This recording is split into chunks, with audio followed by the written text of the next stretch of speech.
আচ্ছা, আমি এরপর একটু হামিম আপনার কাছে আসব। আপনি আমরা দেখলাম যে আজকে আপনাদের মিছিল ছিল একটি, যেখানে নারীদেরকে নারী প্রার্থীদেরকে সোশ্যাল মিডিয়ায় নানাভাবে সাইবার বুলিংয়ের শিকার হতে হচ্ছে, এই কারণে আপনারা একটি প্রতিবাদ করেছেন। এখানে আসলে এরা এই যে সাইবার বুলিংটা, এটা আসলে কারা করছে আপনার কাছে মনে, এবং কোন গোষ্ঠীটা করছে?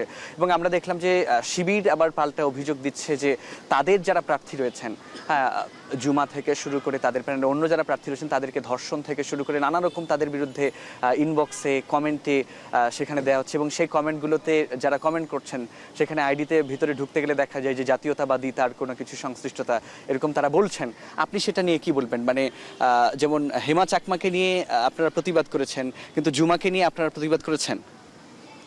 আসলে দেখুন, আমরা আমাদের প্রত্যেকের ব্যক্তিগত একটি করে আইডি, সে একটি আইডি সঠিকভাবে চালানোর সময় পায় না।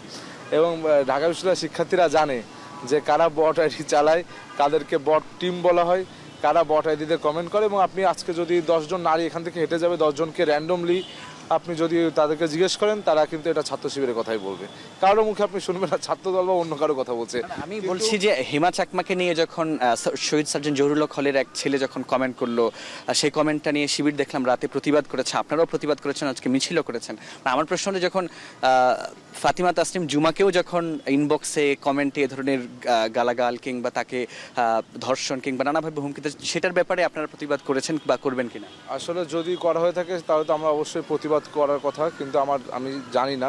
কিন্তু আমরা দেখেছি আপনার এখানে আপনি জুমা যে নিশ্চয়ই মুক্তিযুদ্ধ গণতন্ত্র বিষয়ক সম্পাদক, তিনি ইতোমধ্যে জাতিগত দ্বন্দ্ব ছড়ানোর জন্য যা যা করার শিবিরের প্যানেল থেকে তিনি তা করেছেন। তিনি বলেছেন চাকমাদের কোনো স্টেক এই মুক্তিযুদ্ধে ছিল না। এই ধরনের জাতিগত দ্বন্দ্ব বারংবার দেখছি। আমাদের মুক্তিযুদ্ধ সার্বভৌমত্ব এবং জাতিগত ঐক্যকে কিন্তু বারংবার দূরভিসন্ধিমূলকভাবে শিবির বিভিন্নভাবে অ্যাটাক করছে। অর্থাৎ তারা যেন আমাদের মুক্তিযুদ্ধের যে চেতনা অথবা মুক্তিযুদ্ধ বাংলাদেশের স্বাধীনতা সার্বভৌমত্বকে ভালোভাবে নিচ্ছে না। ঠিক যেমনটি বর্তমান বাংলাদেশকে আমাদের প্রতিবেশী রাষ্ট্র ভারত ভালোভাবে নিচ্ছে না, একেবারে শিবিরও কিন্তু বাংলাদেশের স্বাধীনতা সার্বভৌমত্বকে ভালোভাবে নিচ্ছে। আমি জানি না কেন। নিশ্চয়ই আমরা সবাই চাইবো যে আমাদের কোনো বোন যখন সাইবার বুলিং এর শিকার হবেন সেটার প্রতিবাদ করতে, আপনারা সেটা নিশ্চয়ই করবেন।